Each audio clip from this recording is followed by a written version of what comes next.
What's going on, everybody? It's your boy Dr. Black. I'm back, and today I want to do this video on why I'm a feminist part 2. So yesterday I touched on 3 points of why I'm a feminist.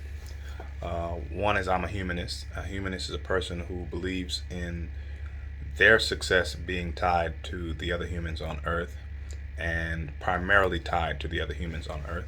That's my position. I believe that humans are the most intelligent, advanced beings on the planet, and I revere them, and I believe that my success, whatever level of success I have, is most likely to come from partnering with other humans.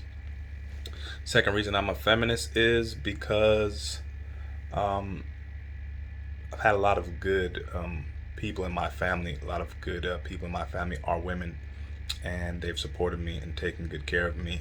So, and the third reason is I want to be a winner, and a lot of women are doing amazing things now that society has allowed them into,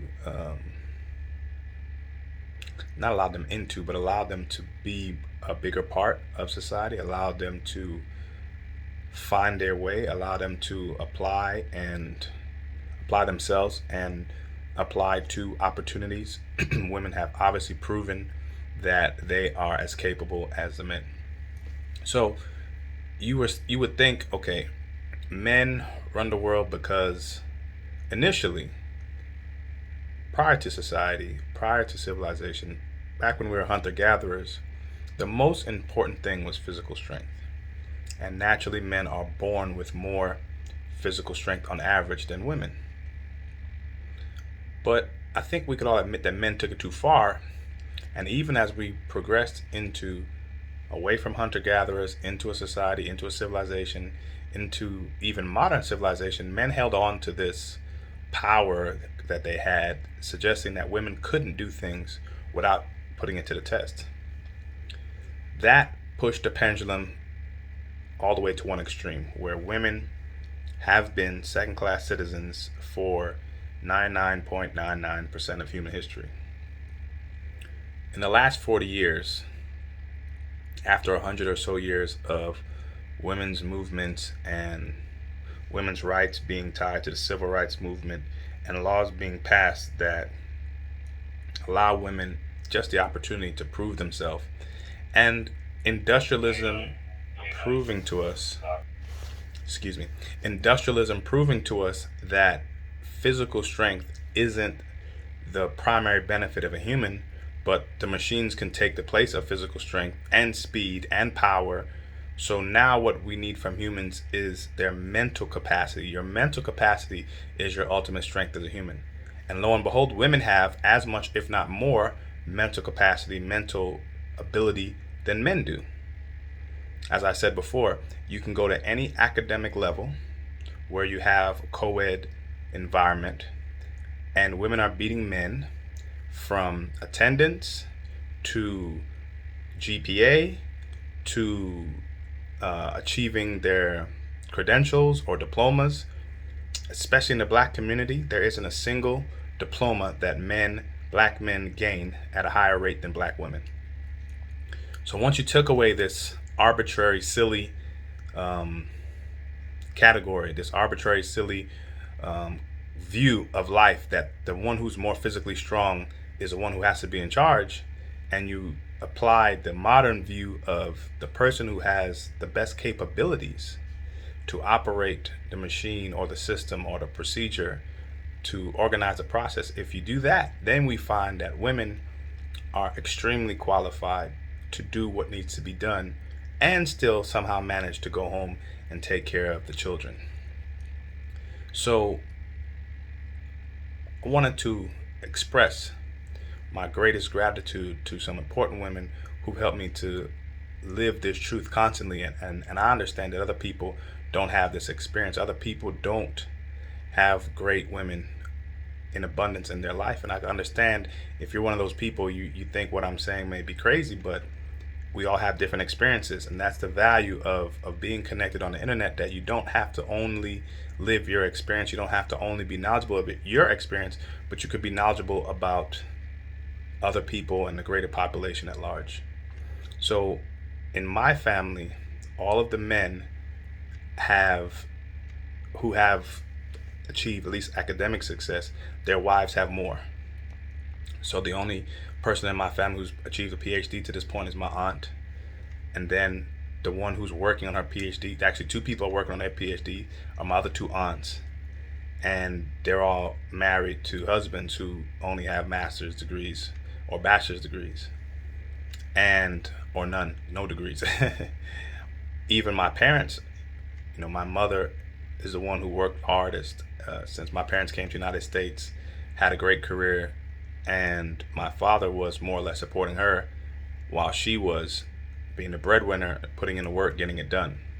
And so I decided that whatever woman that I settled down would have to be as capable as a women that set the example for me. And so my wife, you may have seen her in some of the videos that we were featured on in some of the shows in the Black Manosphere. My wife is articulate, intelligent. We went to college together. We graduated together.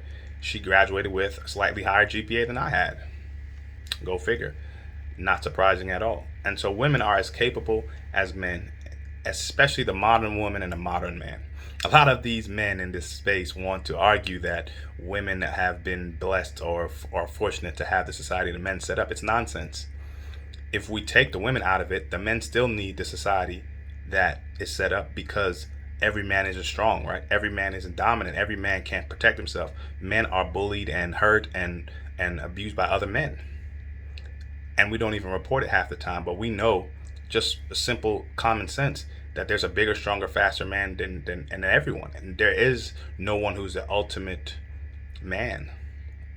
Even if you just get a little bit older, then you won't be the biggest, strongest guy on the block. Someone else is going to come along and take your place. A lot like lions do, right? You have a lion, and him and his brother may be in charge of the den, but eventually, one of his sons is going to grow up and come take over and run him off. And unfortunately, he's going to die in the wilderness alone. And so we humans are better adapted than that, and we're smarter than that, and we don't want to repeat that. I damn sure don't want to have a year or two of dominance with a harem, and then one of my sons grows up and comes and beats my butt and kicks me out, and I have to die alone. That's not smart. And so to speak in a way of, oh, women have to be lucky that we men set up, it's nonsense, and we can't tolerate that kind of talk. We have to look at the big picture. We all benefit from being in a society that has laws and rules, and we protect each other.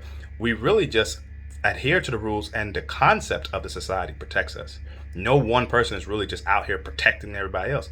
To any extent, if you're not a police officer or a military person, you're not protecting a damn thing. You may at best be protecting yourself, and you're really not. Everyone understand, a lot of people with the Second Amendment rules thinks you're not really protecting anything.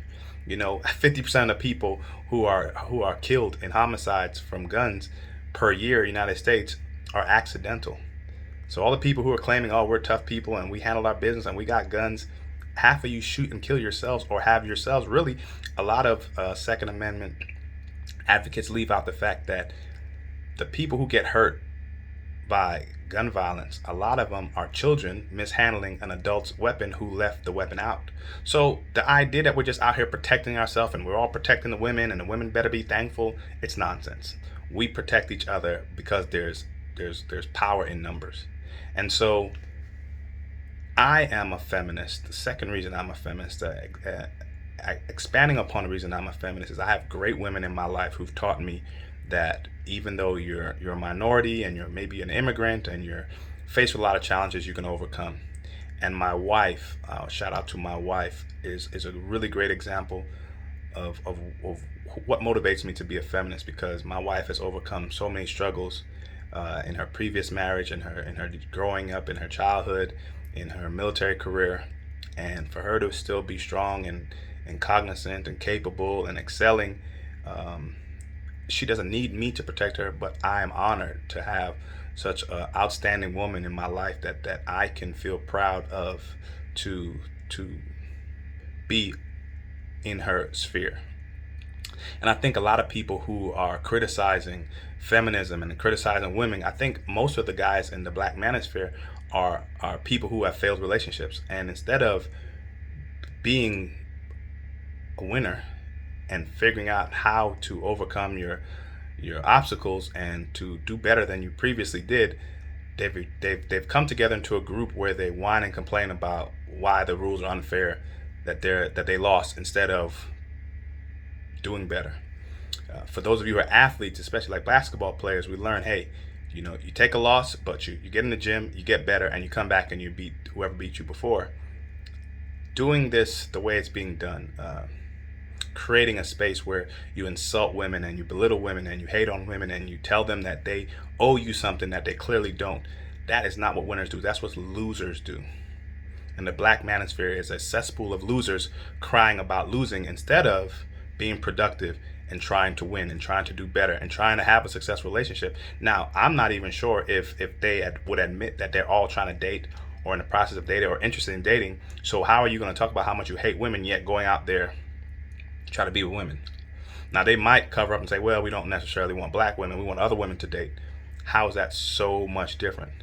You're really going to respect European woman or Asian woman or Latina woman more than you respect a black woman just because they have a different amount of melanin? That makes really no sense. Inevitably, you are who you are, and you're going to treat people the way you treat them. And if you don't have a respect for a human being, you're not going to magically have respect for other human beings that are very similar, damn near the same.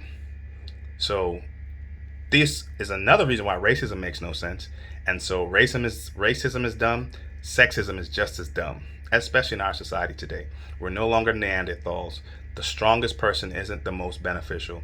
Intelligence matters. And this whole conversation is an example of a lack of intelligence on the part of any man or person who belittles women, especially black women, just because. Not to mention, in lieu of Mother's Day, all these black men are hating on black women after being birthed by a black woman. Think about that. Have a good one. One love.